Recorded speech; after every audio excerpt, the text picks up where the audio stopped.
Wow. What's up, ladies and gentlemen? Welcome back to the Codex Station's Comic Character of the Week, where we take one character and do a deep dive in that character.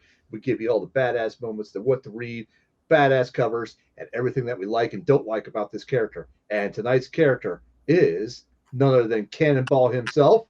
Yep. He's a member of the X-Men, X Force, and whatever. He's on like all the Uncanny, the teams. Avengers. Yeah, he's probably on the Avengers too. See, look how many X-Men are Avengers. See, Yeah, yep. now that music went from groovy bass tones to hard charging music. You think that's what he's got in his ear flaps, and that's music to blast to? Probably is. When I was choosing music, I try to choose music that's appropriate for the character. Like you saw Black Widow last week, it was kind of like a spy type of music. This time, I was trying to do something like where he's blasted. He's blasted. All right. Well, ladies and gentlemen, I am Sal, your host for tonight. I am Sal, the Slab Guy, and when I'm not on the Codex Station, you can always find me on YouTube under Sal's Comic Corner or under Instagram as the Slab Guy 77. As always, with me are my usual partners in crime, minus one, of course. We're doing a threesome tonight, but to my left side here is the Ric Flair of comics, coming to you live from the Library of Comics, Uncle Gary. And of course, down below is Dan the Man Kelly, also the owner of Instagram, and the road manager for this guy next to me. But Uncle Gary, why don't you tell everybody? Well, actually, you know what? No, Dan, why don't you tell everybody you can start with, and then you can introduce Gary. Oh, are we doing this now? Okay. Yeah, we're doing this now, baby. I thought we were doing it at the beginning of the show's game. All right. Well, we didn't do it in the pre-show, so we're doing it now.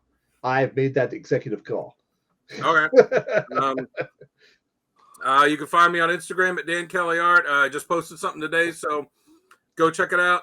Give me a follow, and yeah, that's pretty much it. Get it to 1,000. 1K for DK. For DK. That's right. Big D across the finish line. That's right. Help him get. That's right. 1K for DK. Yeah, and like Sal said, the guy above me, he needs no introduction. We all know who he is. We all know what he's about. He's the Ric Flair of comics. He's how many books is it now? 60,000? 59,419 as of last count. 59,419, and every one of them is a grail. Exactly. The Ric Flair comics, Uncle Gary. It's because he touched them. I love that. I love that. Thank you so much.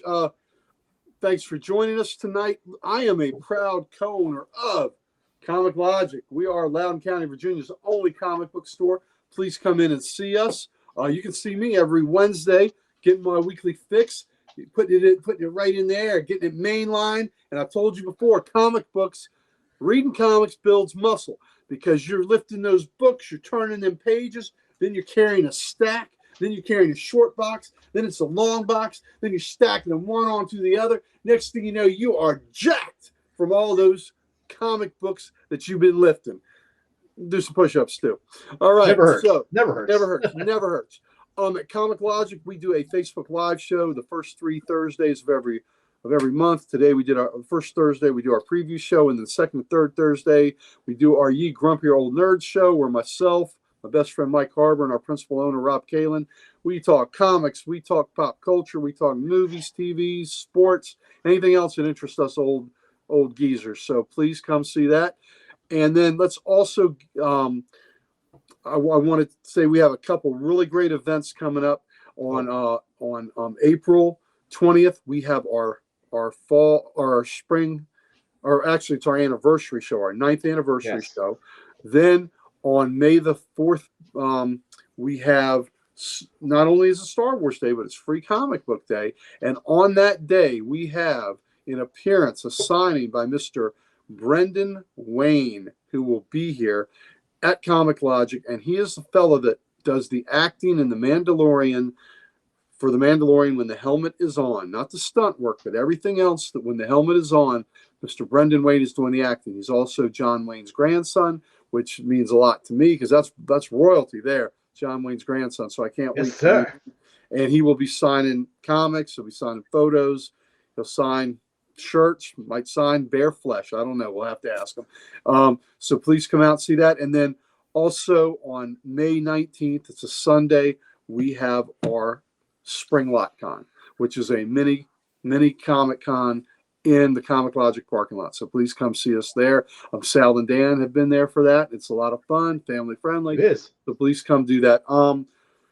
Also in this space, we also love to give some love to our good buddy Archduke Kevy, who was one of the big reasons that we are all together, because he founded the Comic Character of the Day site. And on this site, we all became acquainted. I post the cover of the day, Kevy does the character of the day, which was Captain Comet.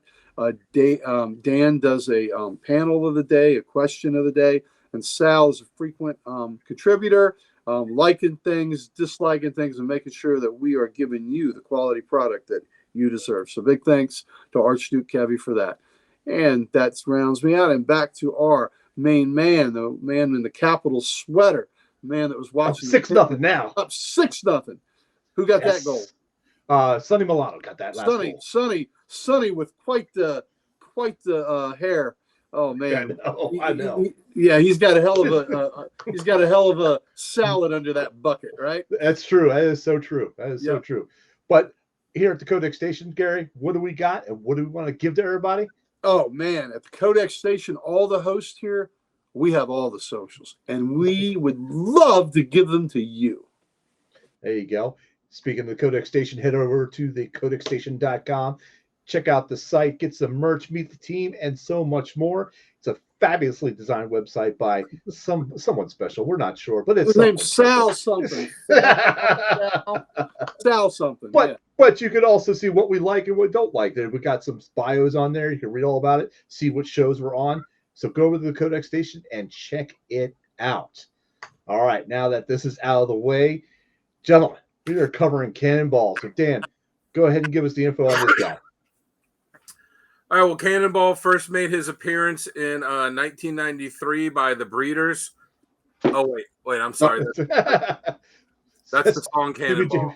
He caught Codex once, and he hasn't gotten rid of it yet. That's my buddy. That's my buddy Chris, and he hasn't gotten rid of it. It's chronic. All right, so Cannonball first appeared in Marvel graphic novel number 4. Behind me. Oh, yeah, he's got it too. He's got it too. He's a nicer copy than me. Marvel graphic novel number 4 in September 1982, created by Chris Claremont and Bob McLeod. And if you want to find out more about it, go check out the interview I did with Bob McLeod on the Codex. Oh, yeah. Yep. Or YouTube Definitely page. Do that. A great interview where he talks about it. But Cannonball, I think Cannonball was his favorite New Mutant too. Yeah, he said he liked drawing him because he was lanky and had big ears. Yeah. That's funny. Cannonball is Sam Guthrie, who comes from a large, poor family in Cumberland, Kentucky. His father died when he was young. He was a coal miner, so to help out the family, Sam took a job in the same coal mine where his father worked. One day he was trapped with another miner in a collapse there, and his mutant powers manifested themselves, and he blasted him and the other miner out of the collapsed mine, freeing them both. He was then recruited by Donald Pierce to work for the Hellfire Club in order to attack the New Mutants who had just formed, had just been put together by Professor X. After they were defeated, Pierce ordered him to kill them. He didn't, was kind of leery about Pierce, didn't think that was right, so he rebelled, helped them defeat Pierce. Professor X asked him to join the team, and, as they say, the rest is history. As far as his powers go, he has the ability to generate a blast field around him that makes him nearly invulnerable and gives him the ability to fly through the air like a rocket. He can also use that blast field to surround himself and the others around him in a protective field, and he can use it to imprison someone if he wraps the blast field around them. He can also use it to absorb kinetic impacts to his energy that increase the impact of his blows when he hits someone, or it'll create a shockwave when he runs into something. And he is also an external, which means that he is immortal. Yep. Very good. Awesome stuff there. All right. So before we jump in, we got to give a quick shout out to our sponsor, which is W Energy. So head on over to w.gg, use the code -X, and save 10% on this good, clean energy drink. There's no jitters. There's no bad aftertaste. There's no sugar crash afterwards. It's a good, clean energy drink, and we think you should check it out. Head on over to w.gg, use the code -X, and save 10%. All right, now on to the nitty gritty. We're going to start off with scenarios that work best. And Uncle Gary, why don't you go ahead, since this is your character of the week? Why don't you kick us off? With scenarios where he works best. Scenarios where I think he works best as a leader. He works best as a field leader of a group of mutants. This is a character that, it seemed like he was on a real upward arc, and then they were going to use this character in a big leadership position. And I think Marvel has faltered with this lately. But keep in mind, this character, he was taught by Xavier. Then he was taught by Magneto. Then he was taught by Cable. Then he was on an X-Men team with Cyclops as a leader, an X-Men team with Storm as a leader, and recently an Avengers team with Cap as a leader. I don't know what other character is more seasoned and more ready to lead his own team on a permanent basis. Now, he led X-Force himself for a long time after Cable had left, so he's got that leadership. Ability there too. Yeah, well, there you TJ, go. throw it in the Hulk way. Canada, Kentucky, and all happened the next. Very good, TJ. You are an expert on all things Hulk 180. I bow to you, sir. That was well done. That was well done. So when he is a leader leading his team and people looking for him in the Age of X miniseries, that was set in like an alternate future. He was Magneto was the general, and Sam was the field leader, giving orders to all the other mutants on how to operate in the field. So this guy, and he's somebody they all look up to, and he's got a hope and a goodness about him. He does the right thing. He's got a great heart.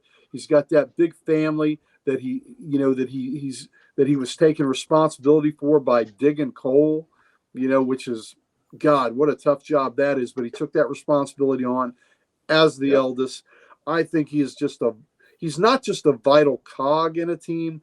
He is the leader that they look up to and that they rally to. And he's level-headed, but he's also forceful when he needs to. And I just think that is where he belongs. He belongs in a leadership position, leading a team of mutants, and that is how he is best. He's best used. All right, Dan, how about you? What do you got? I kind of agree. He's a character that if you read him when New Mutants started, he was very unsure of himself, didn't really have control over his powers for a long time. Yep. And at times was the de facto leader of the New Mutants. At other times it was, it was Moonstar. It was Moonstar. It was Danny. But, it was, him at times too. But he was always, shy, unsure of himself with this. And then you see him, as he grew. Cliff, he's my favorite. He's my second favorite Marvel character after Wonder Man. So I'm with you, buddy. Yeah, and he's when he got confidence? I can tell you when he got confidence, Dan. Oh, when he got laid by Lila Cheney. Yeah. Yep. Yeah, don't forget, if you look at the cover to New Mutants Annual #1, that's him there. That's in like the bondage type gear. Yeah.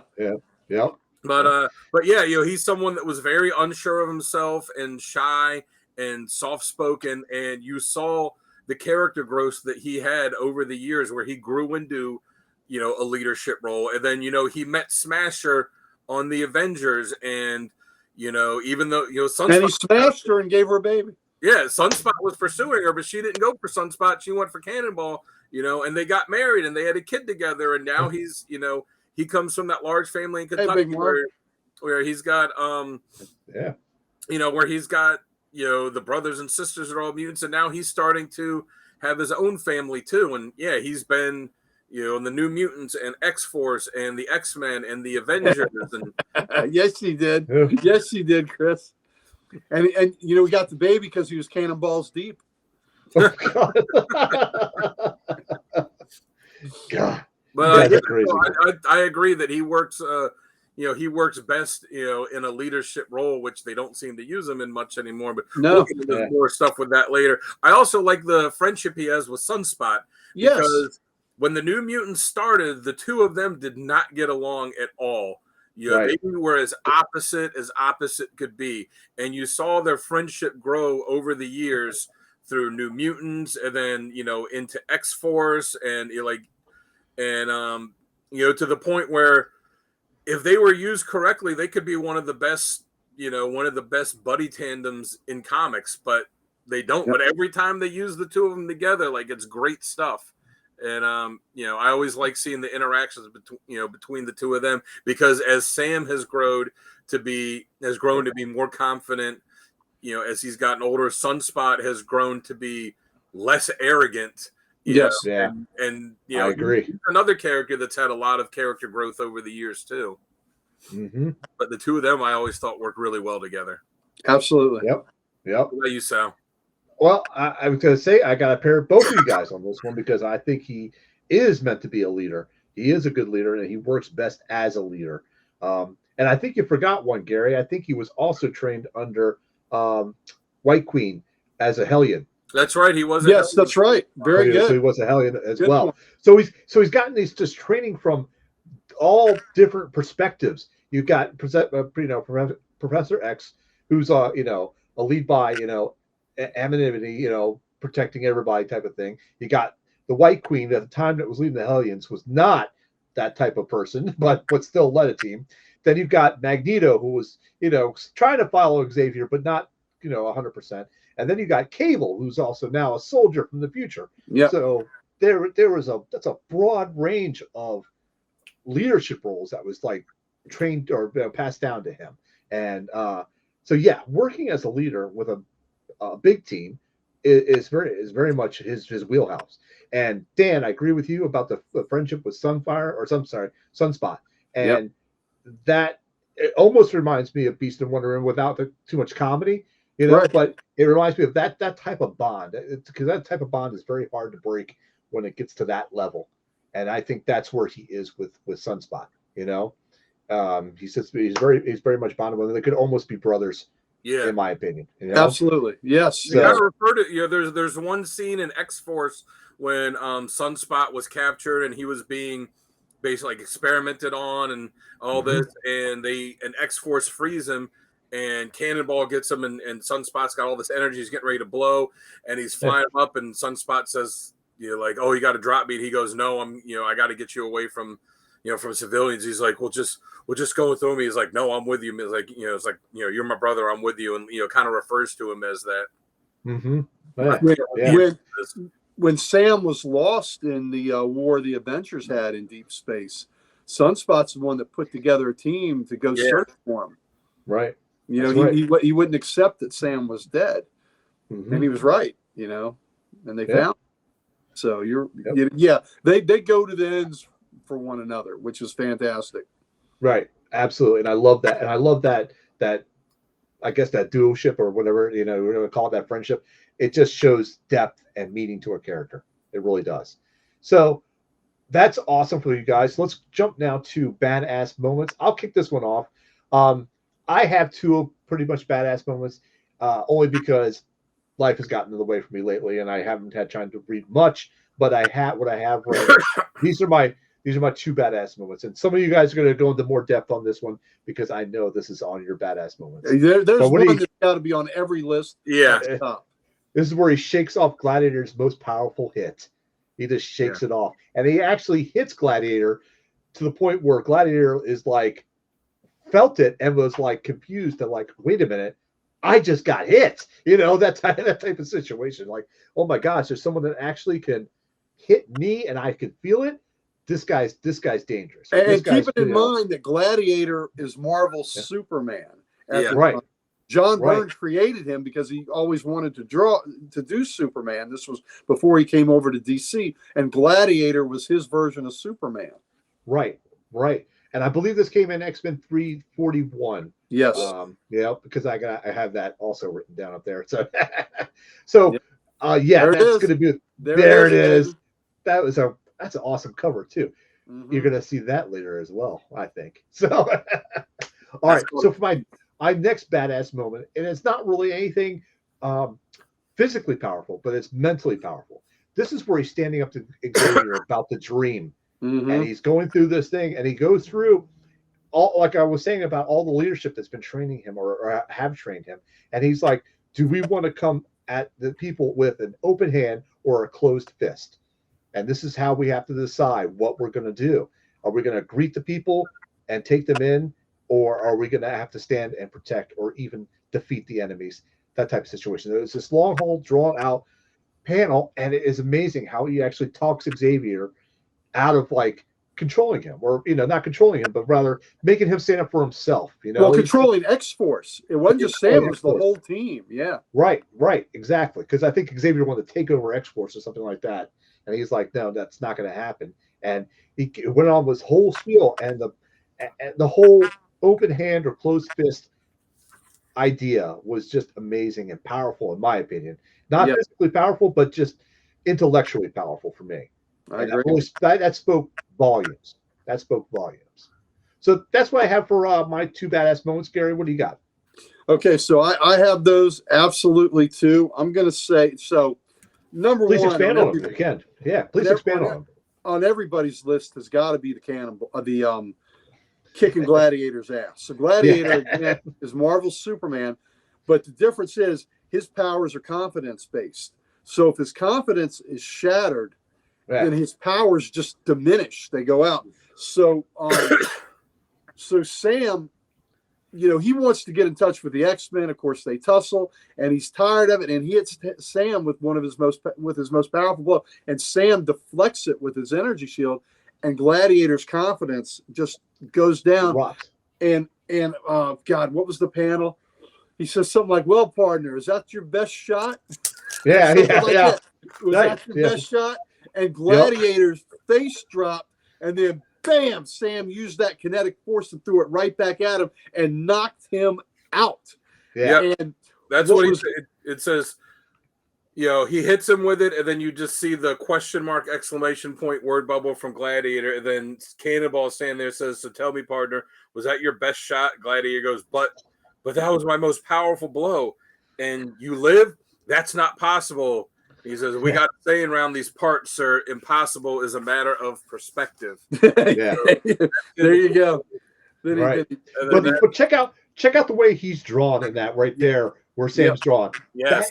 That's a powerful image right there. That was a badass image. And what was really great, so he knocks, he lays Gladiator out. Yeah. And then what was really cool was Gambit saw this, because the other X-Men were in the vicinity and got there.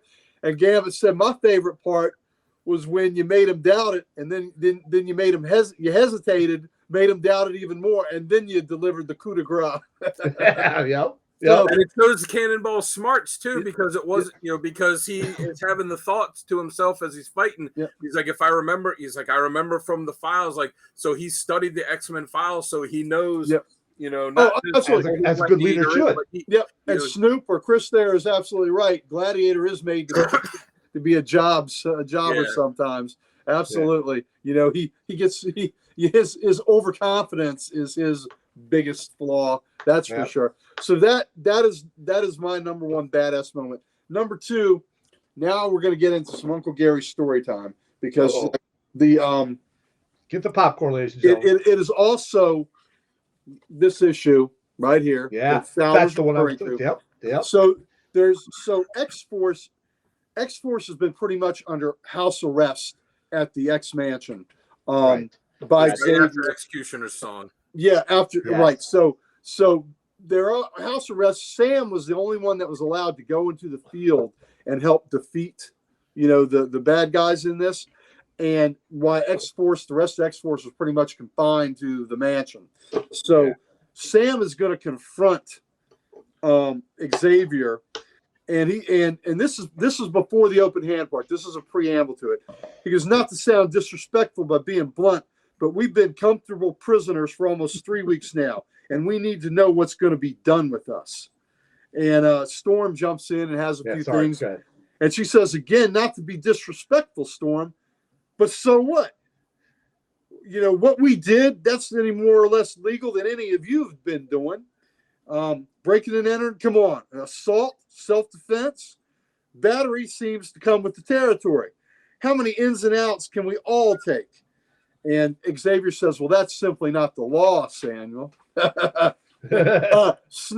Chris, that is not true. That's not true. I don't make you sit on my lap. You want to sit on my lap. Don't confuse because he's the Ric Flair. That's right. That's right. So Xavier says it's all about morals and ethics, about the right ways and the wrong ones. It's about your dream, ain't it, Professor? It's about whether you're going to use the open hand or the closed fist. And Xavier says, maybe that's what this is all about then. He goes, well, what do you want from us, sir? You took us in. You set us on this road. And then you left the wheel in someone else's hand. Magneto's, for crying out loud. And then he drives us this way and that, and finally abandons us on the side of the road. And now comes a new driver, comes along, maybe not the safest driver around, but he got us back on the road again, just not the same road. But we felt we were headed in the right direction. And now Cable's dead. But guess what, Professor? We learned to drive the car by ourselves. Yeah. So, I mean, that's the scene I was talking about. Yeah, so, well, right. Now, that's the part of it. And then later on, we get into the scene, and the rest of X-Force wants to know what they're going to do. And Sam says, well, I'm heading back to the mansion, and we'll tell the Professor. And Sunspot is like, we'll tell the Professor. And he goes, and Sam says, you know, Sam gathers something outside. And then Xavier says, you realize what a difficult position this puts me in. He goes, we do, sir, and we're sorry, but it's time for us to leave. And he's got all the X-Force, you know, in that great panel there. Right behind him. All dudded up, saying with all their questionably redesigned costumes. Yes, that's right, but it's still fun. And Xavier says it's not that simple, Sam. He goes, well, you know, we haven't been charged with anything, and you and I both know the government, you know, is not going to make the case stick. And he said, your dreams are simplistic, and so is Magneto's separation theories, or Cable's get them before they get you attitude. Nothing's as simple as y'all want to make it. We've already learned that much. Now, the next step is seeing what we do with what you taught us. And Xavier says the open hand or the closed fist. And Sam says, funny you should bring that up, sir. And this is what's just a great, you know, great writing. I think it was Scott LaBelle, or no, Fabian. Who wrote this. And he puts his fist right out to Xavier's face. And he says, here's my closed fist, Professor. It can be used the way Cable taught us, to hit, to pound, ways you say you don't agree with, right? But it can also be used to warm, to support, to protect. And he opens his closed fist, and there's a little mouse in it. And he said, but it can also be used to protect, as a peaceful approach of the open hand. Well, that can be used to hurt. And he swings his hand at Xavier, and Xavier blocks it. But he was showing that open hand can hurt just as much as a closed fist can hurt. Yeah. And Xavier says, your point is made, Sam. And he lets them go. He says, you're free to decide your own destiny. The world is changing, and you must take the path your conscience dictates. And that is as badass as it gets. I mean, this was Sam was a kid when Xavier took him in. He was a New Mutant, and he grew from that gawky kid that was so unsure of himself to this leader of a team, and they all have his back. At one point, he said, you know, if I go in there with Xavier, you're all going with me. And Thunderbird puts his arm around him and says, every painful step of the way, you know, that they were going to be with. I think he called him Mason Dixon was his nickname for him. Yeah, Mason Dixon. Yeah, Mason Dixon line. Every painful step of the way, I'm going to be there with you. And the whole team was. So that to stand up to who was the mentor. You know, he's had all the others, but I've got to think Xavier was really the guy. You know, that in his most formative time. But to stand up to him like that and to have such a great argument that the closed fist can be used to protect, I thought that was badass, and it just involved, like you said, Sal, a philosophical debate, and Yeah. and to win your point against Xavier, not exactly the easiest debate partner in the world, right? So Yep. that Absolutely. was badass. My third badass moment is in the Counter X days when Pete Wisdom had been a part of the team. Wisdom was kind of their advisor. Sam was still the field leader. So he also learned from Pete Wisdom, who was a spy master, how to get even more covert and things like that. Wisdom's taken off the board, presumably dead. Sam takes on Wisdom's identity and leads the team, pretending to be, the team knows this, but the outside world doesn't know Wisdom's gone. So Sam is able to use subterfuge and pretend he's Wisdom and lead the team. And they were they were kind of black ops, during that era. Yeah. So, I mean, for Sam to take on the double duty of leading the team and impersonating Pete Wisdom effectively, I thought that was pretty badass. Absolutely. So those thank you for expanding on my point on the open hand, closed fist. Well, I just think it was worth it. It was such a cool point. It's worth it. Yeah. Sometimes I appreciate y'all letting me go into story time. And again, it's about the source material, right? These words deserve to be repeated. They're so good. Absolutely. All right, Dan, save the best for last. What you got? I got the Gladiator one. I think we've covered that pretty much well enough. Yep.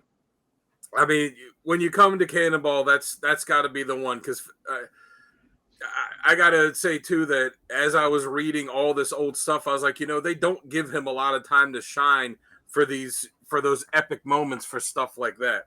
Yeah. So, the Gladiator one is clearly tops. The other ones are kind of smaller. One of them is from Avengers Volume 5, Issue 2, which I also have to say as a side note is a travesty that Marvel has. What are they on, like Volume 8 of Avengers? The travesty. Yeah. It's a flagship book. Anyways, Cannonball and Sunspot are sitting on a beach chilling out, talking about like, we're retired. No more X-Men stuff. No more drama. We just got to sit here and chill. Sam gets a phone call. He's like, oh, yeah, okay. Okay. And he hangs up and he looks at Sunspot. He's like, you won't believe who it was just called me. He goes, who? He's like, well, first it was Wolverine. And Sunspot goes, tell him we're retired. We're not, we're not coming back to the X-Men. We're not superheroes anymore.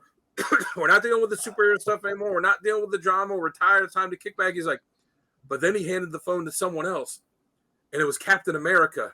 Captain America wants us to come be Avengers. And Sunspot goes, all right, well, let's go. I thought you said we were retired. He's like, dude, it's Captain America.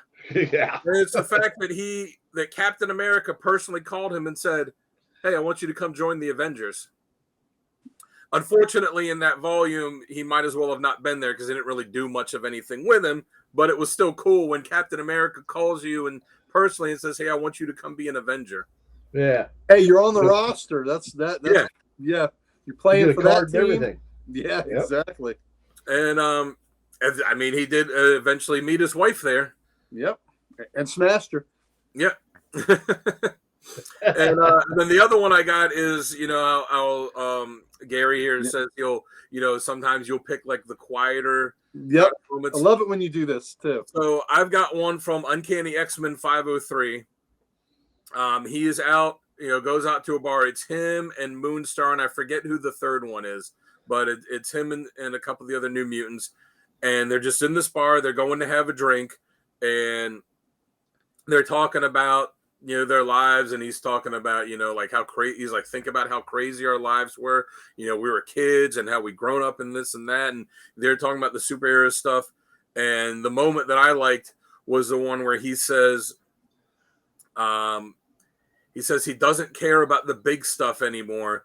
He just doesn't want anyone else to die like his brother did.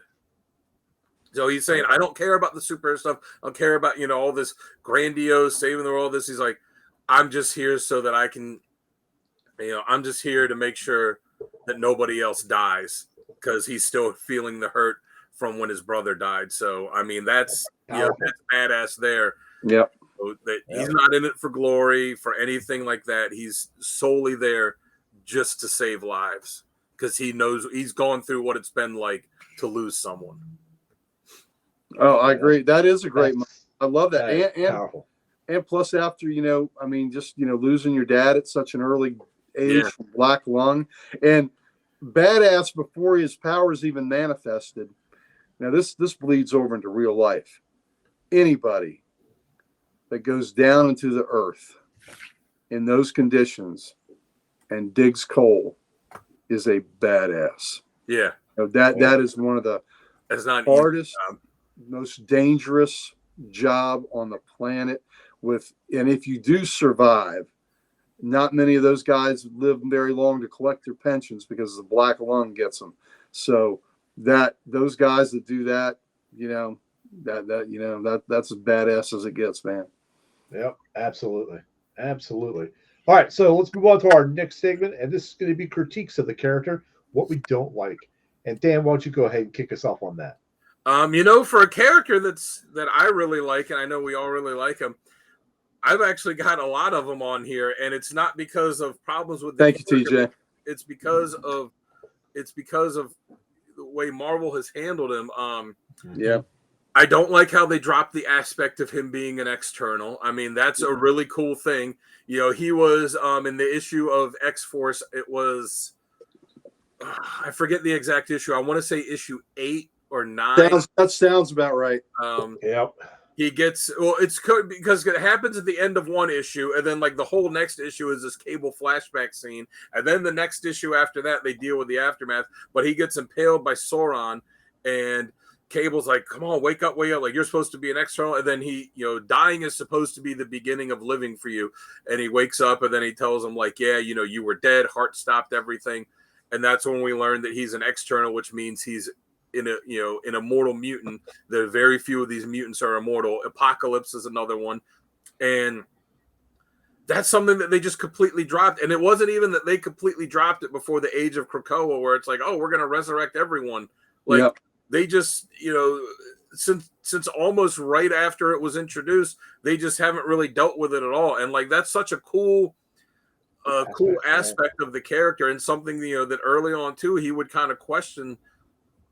What is this life going to be for me? Like, I'm going to outlive everyone. And especially now that he's married and has a kid, you'd think this would be something that he would, that would really be heavy on his mind. Like, okay, I'm probably going to outlive my wife. Like, am I going to outlive my own kid? Is he going to be one too? Like, there's a lot of good story there that they could mine, and they've just, completely moved past it. Yeah, I think they've let that just fall to the wayside. I mean, wasn't Gideon was one too. They were trying to get Sam to because Gideon thought that it was Sunspot, and that's why they had captured Sunspot and were like experimenting on him and on. Another thing, like we talked about for his leadership, at this point in his career, he should be a top tier leader. Absolutely.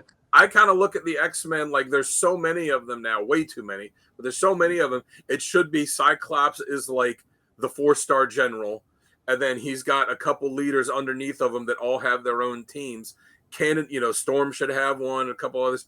Cannonball should be one of those leaders. Absolutely. And he's just, and he's not. He's, I guess he's kind of leading the New Mutants now. I mean, I haven't read him in a while. He's in this Dead X-Men series, and there's 5 of them there, and there's no really clear leader, but they've all had moments a little bit to shine in that. There's only 2 issues in. We'll see where it goes. But yeah, you're absolutely right, Danny should be leading his own damn team. Yeah, and I mean, really, that goes for all the New Mutants. They at this point they should all graduate past New Mutants, past X-Force, full-fledged X-Men. Him as the leader, but they don't seem to want to do that with him. Like, or what? If he's gonna be with his wife in the Shi'ar Empire, have him be part of the Imperial Guard too. Yeah. There's no reason that he shouldn't be part of them. He already beat Gladiator's ass. Down on him.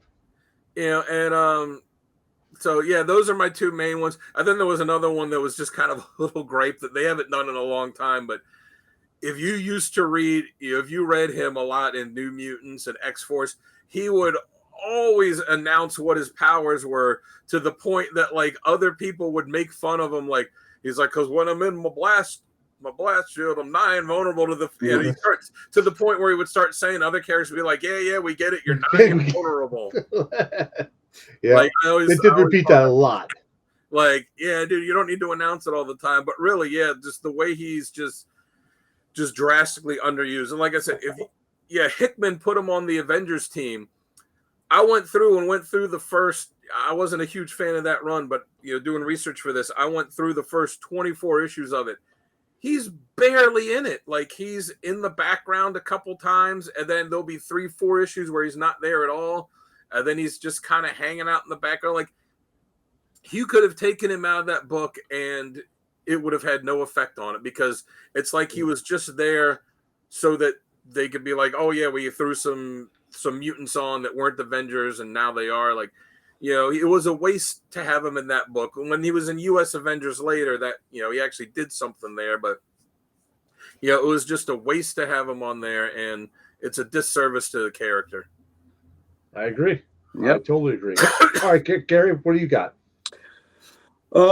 Basically a lot of what Dan has is the underuse of this character. It is the underuse of this character, who should be a top tier leader in comics. There was the last Avengers story. Sam was a member of the Avengers in the future, right? Yeah. And he's a big time member there.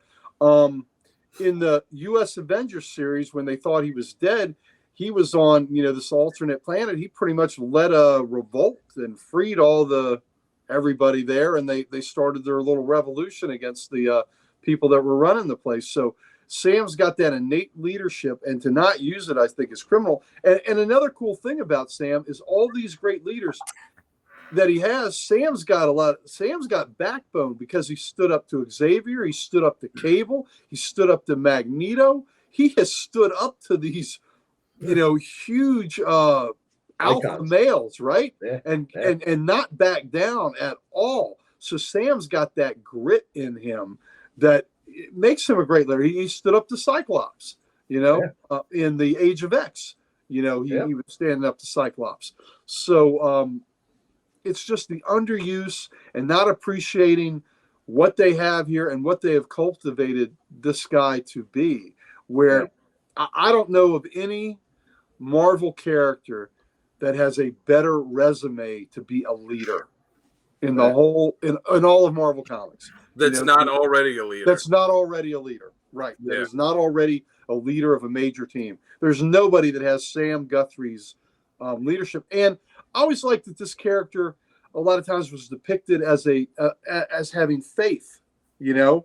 That he had faith in a higher power, and he had hope.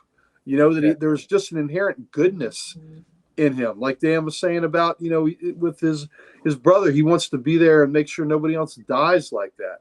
That's what motivates that character. But to me, it's just, a slight thing back in the beginning was maybe, they would rely and make him a little too corn tone with the drawl and the Southern this and that. But he was very clever when he was running X-Force. He was very clever. And there was when he was in the Counter X phase, he was going toe to toe with Fury, telling Nick Fury, standing his ground. Yeah. So this is a great character, and just the misuse and the underuse of him, I think, are just a terrible dereliction of duty to this character. Yep. I gotta agree with both of you. This is exactly how I feel. He's underappreciated and underused. You guys hit the nail on the head. I can't really give you any more information on that, but I totally agree. I have nothing against the character or any flaws with the actual character himself. He's grown as a character to now be a prominent leader, and they've done nothing with him. Well, let's put it this way: they haven't used his full potential as being a leader. Right. So I feel like that I have to agree with you guys on that. All right.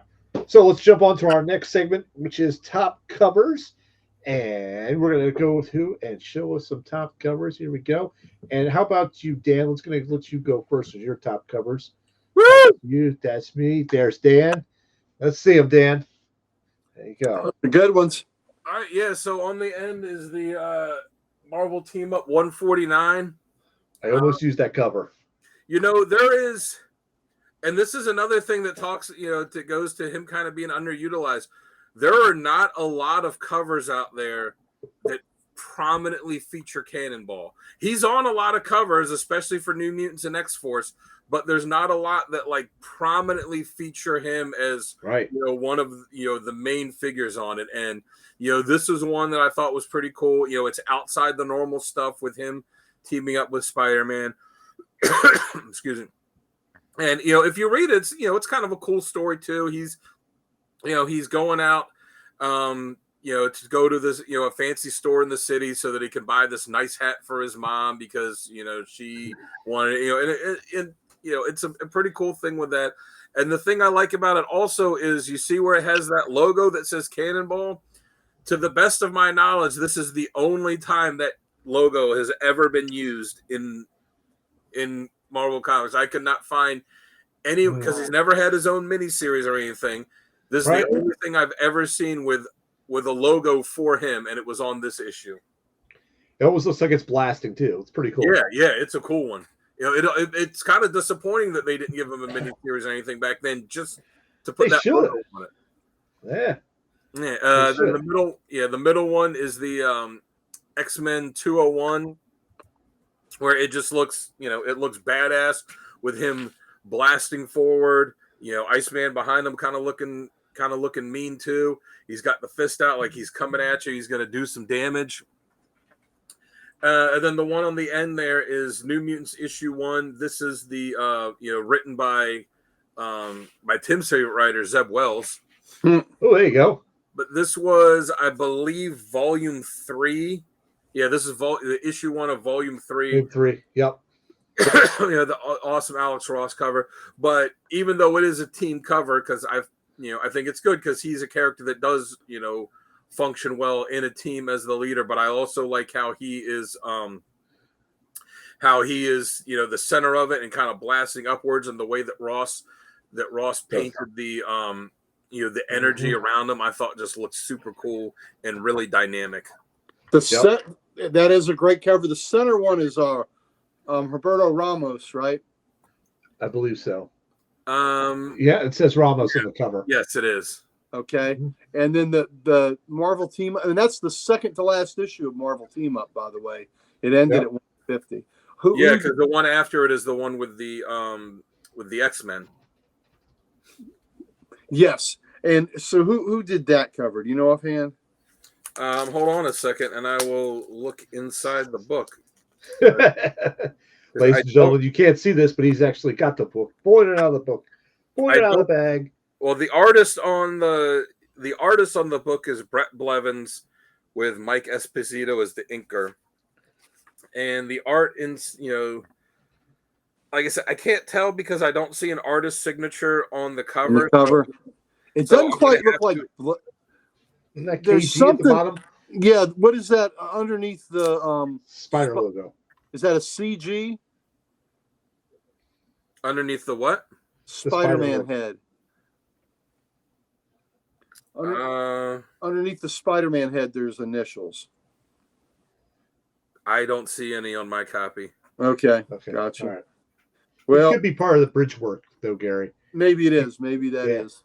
Yep. Yeah, I mean, I'm like I said, I'm looking at it. I'm looking at it, and I don't see any kind of signature. Now, it could have been, signed where the where the UPC boxes are on, on the screen there, the Spider-Man, box. It could have been something where it was signed there and it just got covered up. But yeah, because I kind of tend to think it's not the. It does look different than the art that's inside the book. So yeah, according to CLZ, it's Burt Blevins that did the penciling, and he Mike did the penciling on the interior one. So maybe he did the cover too. I don't know. Yeah, I can't find a cover. I can't find a cover artist. But anyway, it's a cool cover. I like it. It is. It is. All right, so why don't I go ahead and I'll show mine next. Here we go. Bam! Look at that. There's something there you go. With there. I'll start with that New Mutants on the far right because Classic. Alex Ross is just classic. It's amazing. Alex Ross, I swear to God, paints everything perfectly, and he's like I said before, he's on my Mount Rushmore of artists. And Mine too. Anything he puts out, I would buy in a heartbeat. You know, just good stuff all around. That middle book there is X-Men 341, excuse me. And the cover penciler was I can't pronounce that last name. Maduria. Oh, it's Maduria. Joe Madura. Madura. Madura. Okay. One of the hot artists at the time. Right. And the inker was Tim Towson, and the colorist was Steve Bellaccio. Okay. Anyhow, still awesome cover. Great face off between those two. And my last one, of course, is the New Mutants #1. You know, the artist was Bob McLeod, I believe, on this one. Yeah, it and it's I don't know. It's just it's classic. It's I don't know. It's just perfect for me. The way he's blasting there, and you get to see all the other characters coming in.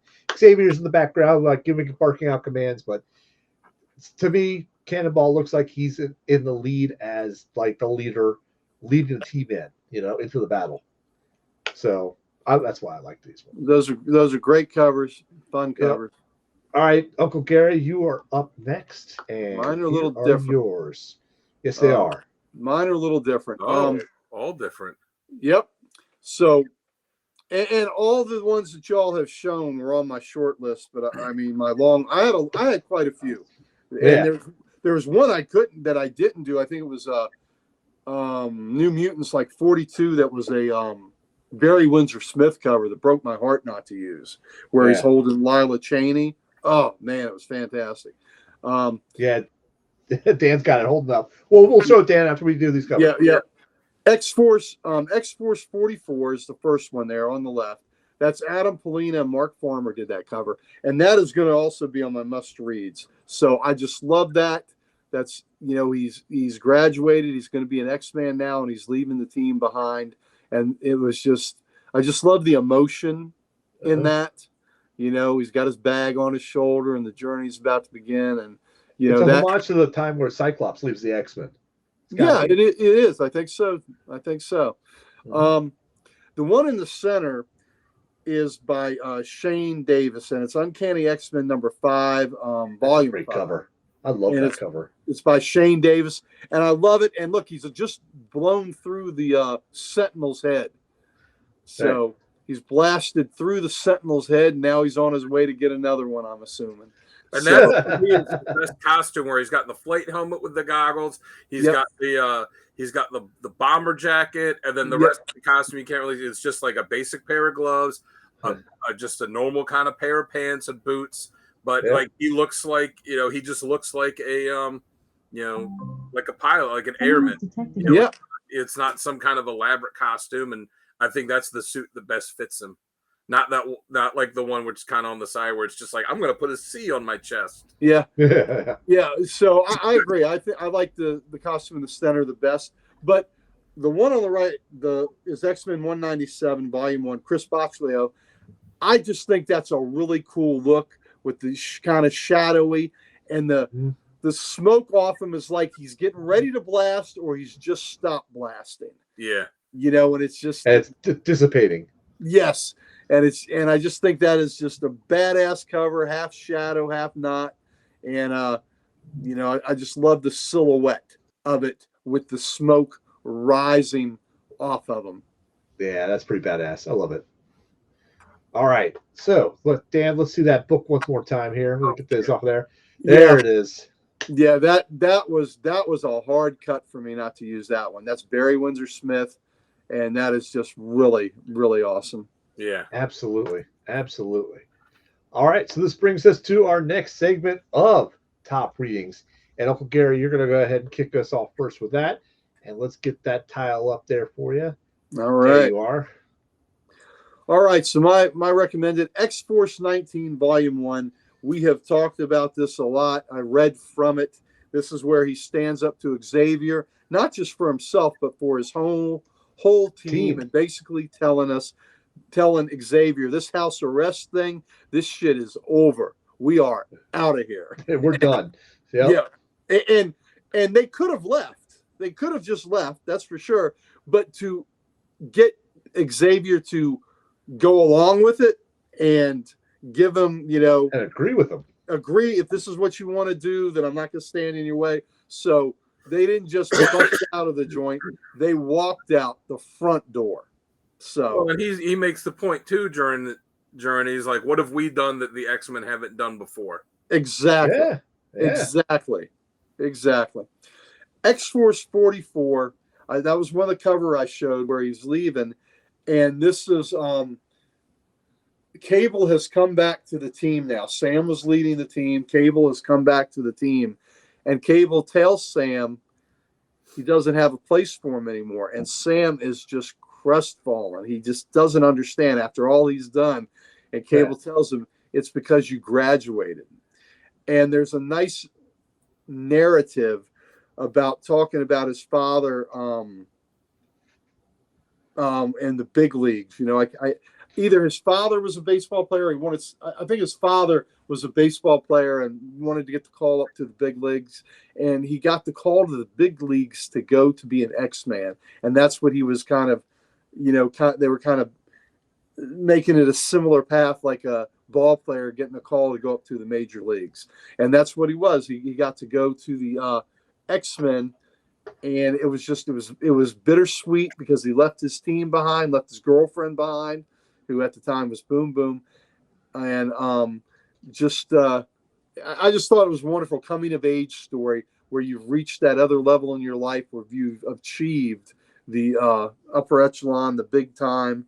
And he was the first new mutant to graduate to the X-Men. And that was a big deal. That was a big deal. And then the last ones I have are part of the storyline that the first trade is called Counter X, and the whole all these issues are pretty much the Counter X part of this team, where it was a spy team, and it was Pete Wisdom was their advisor, and it was just a lot of covert stuff, a lot of Black Ops stuff. And Rage War was the first trade, and the second trade was Counter X. But just really more militant than they had been before, and more of that Cable, get them before they get you attitude. But Cable wasn't there. It was, like I said, Wisdom as an advisor, and they were getting into a lot of the spy stuff, a lot of behind-the-scenes stuff, and it was an edgy look to it, too. It was written by, first let me say X-Force 44 was written by Jeff Loeb, and the art was by Adam Polina. And the X-Force 19 was written by Fabian, how you pronounce his last name? Nasia, and Greg Cupolo was the artist on that. And then in this last bit of X-Force, 102 to 115. And right after that, 116 became the Mike Allred stuff with Dupe and all that I didn't like at all. And that's how X-Force ended. But 102 to 115, the first half of it was written by Warren Ellis and with Ian Edgerton. And then Edgerton took over the writing on the second half of this volume of work. And then Willis Portico and Jorge Lucas were the artists on this. So those are my recommended readings on the character, and there's a lot more that I really could have recommended, but it was tough to narrow it down because I really do love this character. Yeah, that's pretty awesome. All right, Dan, let's see your recommended readings, and there's your tile. Bam. All right, so I also had X-Force 19. We've talked about that a lot, so we'll just go past that one. In the middle, I have from the Astonishing Tales miniseries. Each issue had 2 or 3 different stories in it, and it was the story Mojo World that ran through the 6 issues that featured Cannonball and Sunspot, and is really, really funny. It's I think it was Hickman that wrote it, and it's like so unlike the other stuff that he wrote because it's a comedy, and it's reminded me a lot of kind of like something that Booster Gold or Blue Beetle would get into. So Sunspot invites Cannonball over to his place, and he's like, "Oh, check this out! Like, I bought this, this mansion from this rich Hollywood producer, went bankrupt trying to make all these movies. So I've got all this production stuff and all this, and hey, let's start a production company. We'll make a movie."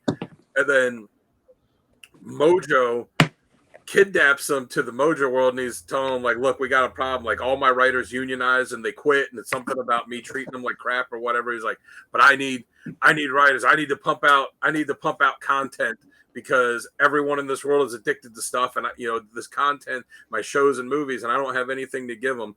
And it's just a really funny book of them starting off negotiating with Mojo to do this, where they do it in the form of a game show, and whoever wins each episode of the game show gets to pick a term of the contract. And then they have to go make these movies, and they have to make 8 movies in a month. And all the movies are complete and total ripoffs of real movies. So there's like the ripoff of Glengarry Glen Ross and all these different ones. And it's really funny to see it. And, it's a different, it's a different kind of thing for the character, but still a fun read. Awesome. And then the last one is X-Men Hellbound, which was a 3-issue miniseries where Magic was captured and taken to Limbo. And it starts off with Colossus telling Cyclops, "I'm going to go get her." And he's like, no, we need you here for this invasion that's coming. And Colossus like slams Cyclops into walls. Like, "I'm telling you, I'm going to." He's like, "You have to stay, but you weren't the first one to come to me. We've already got this." And Cannonball is leading a team into Limbo to save her. And he's the one that picks the team. Yep. And he's the one that leads them. And it's him. And it's, I'm trying to remember who all are. Gambit's one of the ones that he picks for the team. And it's a mix of younger mutants. Pixie is one of them, and he has to convince her to go. And Anoli is too, because Magic had like taken a piece of her soul, and they had to convince her to go save her. And Dazzler's one of them. So he's leading like the younger ones, but he's leading like the veteran X-Men that have been around longer than him too. And it's just a pretty cool book to see him, taking charge of this team, going into Limbo, saving Magic. Fighting off the effects that the other ones, are starting to have to corrupt some of the other ones like Gambit and them, and having to beat them and save Magic and get them all back. And it showed, it was really good about showing his leadership abilities for a team.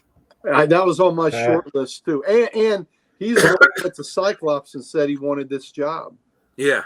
That's his teammate. He wanted to get her. Yeah. That's awesome. That's a good story. I'll have to check that one out. All right, so let's go ahead and check out mine. Bam! Look at that, X-Force 19 to get on the list. Look at that. So good. So good. It's almost like we all are telling people you should go read X-Force 19. Yes. So in summary, folks, go read X-Force 19. Okay. I read you some of it, but you can read it all. That's right. There you go. So I'll go ahead and skip that one then.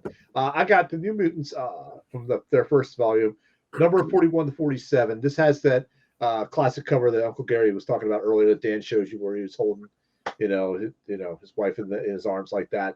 That's a classic story. You get a bunch of good short stories about all the characters with him in there as well. But this little run right here, it's been written by Chris Claremont, of course, master of writing, I think. And it's a good story all around. And I think you should start at 41, go to 47 for it. And now the last one I've got is Secret X-Men number 1. This is actually a one-shot, and it's really cool because Sunspot and Cannonball co-captain this team that leads Morrow, Tempo, Forge, Banshee, Strong Guy, I think, and a few others like Armor, Boom Boom. But they go on a secret mission to save Empress Exandra, and it's a great one-shot. It's definitely something you got to pick up and read, because the fact that Sunspot and Cannonball are co-leading this team, the secret team, to do this mission is just amazing. So definitely check that one out. All right, so let's go ahead and pop that off of there. See if we can get back to us. There we are. Right, I could work the controls. I like that we all had 19. Yep. So I should tell you something, folks. If we all liked it, you got to check it out. Yeah, so I'm looking at. I had forgotten about Secret X-Men, and there's a cool alternate cover with Sunspot. Yep, and that I Bam. made my cut list as well. Yep. I had to go with the number one. That it was going to be that one or the one I chose for number one, the units. Yep. Good choice. Wow. Well, folks, we only have 3 choices. We can only choose 3. That's it. That's the limit.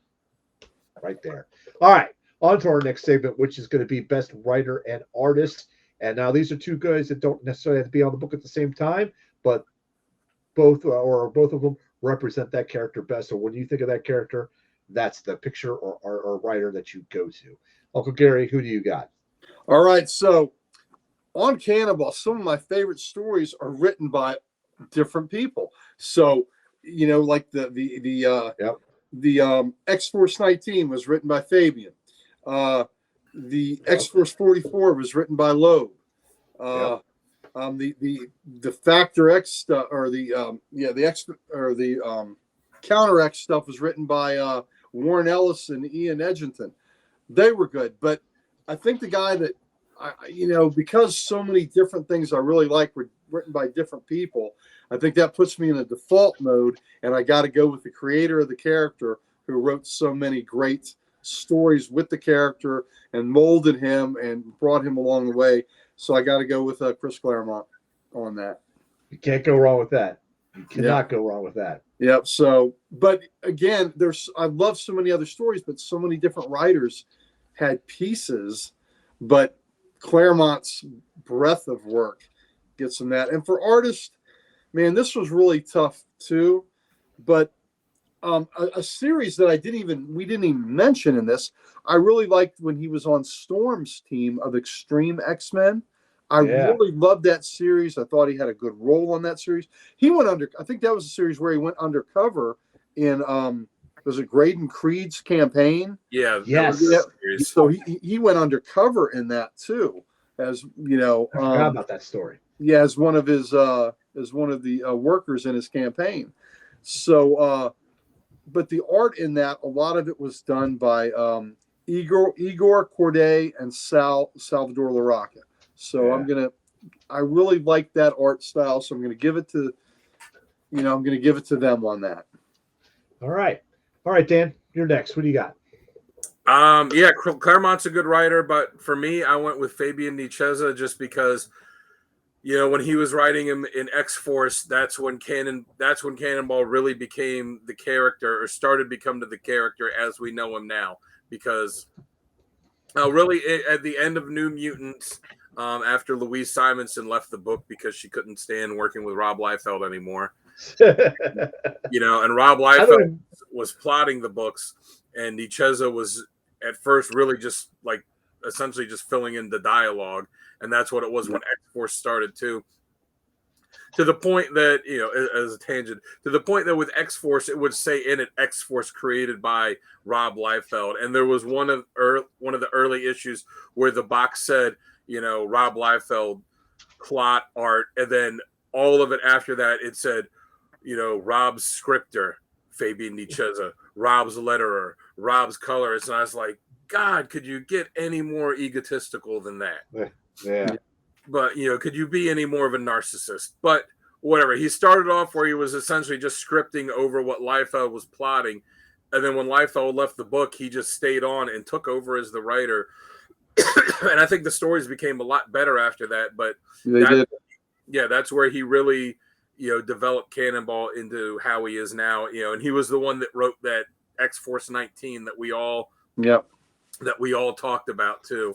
And then for artists, I went with the X-Force artist, not Rob Liefeld, because doing research for this, I went back and was looking at all those old issues of X-Force. I was like, God, I forgot how terrible the art was in that, where he's drawing Cable's, legs to be like these massive, like 120-year-old redwood tree trunk size things, and but I went with Greg Capullo.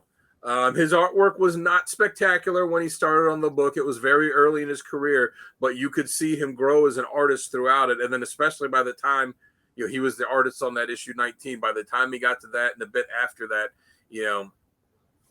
that's when he was really coming into his own as an artist.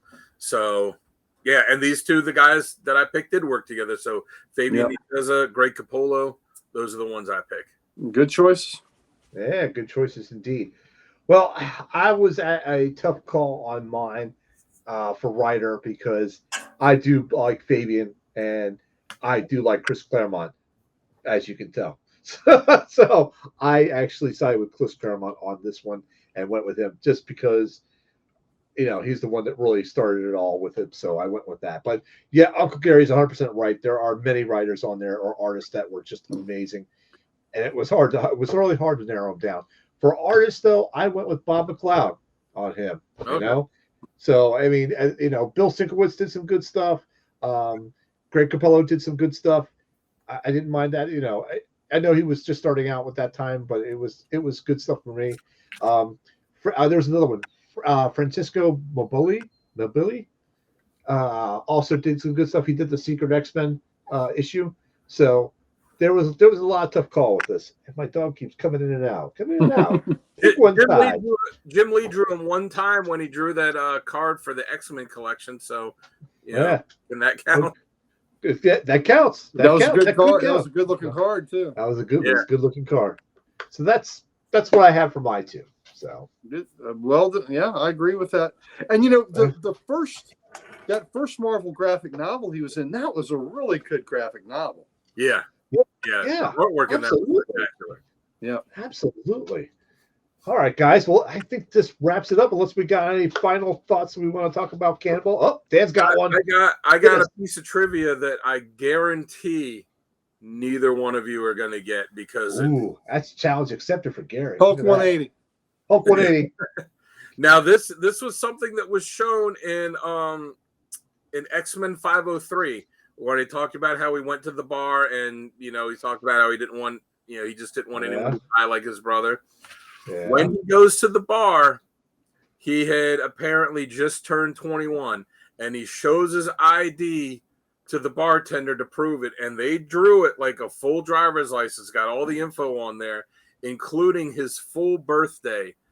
So it is canon as to what his birthday is in Marvel Comics. Do you know what it is? Hey, we're bringing back Do You Know? Guess what, folks? I'll go with February 29th. Do they have the year too? It had the month, day, and year, and it was prominently featured. It was the whole panel was showing this card, but I was like, I gotta write this. This is what year did that book come out? X-Men 503. I don't remember. X-Men 503 was 2008. 2008, because I was going to take 21 years off of that. Came out the end of 2008, actually. Yeah. Well, let's see. I'm going to go with leap year, February 29th, but I don't know the year. I'm going to say February 13th, 1987. You got the year right. October 17th, 1987. That's why I said, I was like, this is a fun little one. There's no chance they're going to remember that detail. But it was prominent in the issue when he shows his ID. So nice. It's not like it was some secret thing you had to find. But that is canon. For Cannonball. Yeah. Cannonball. 1987. The year I graduated high school.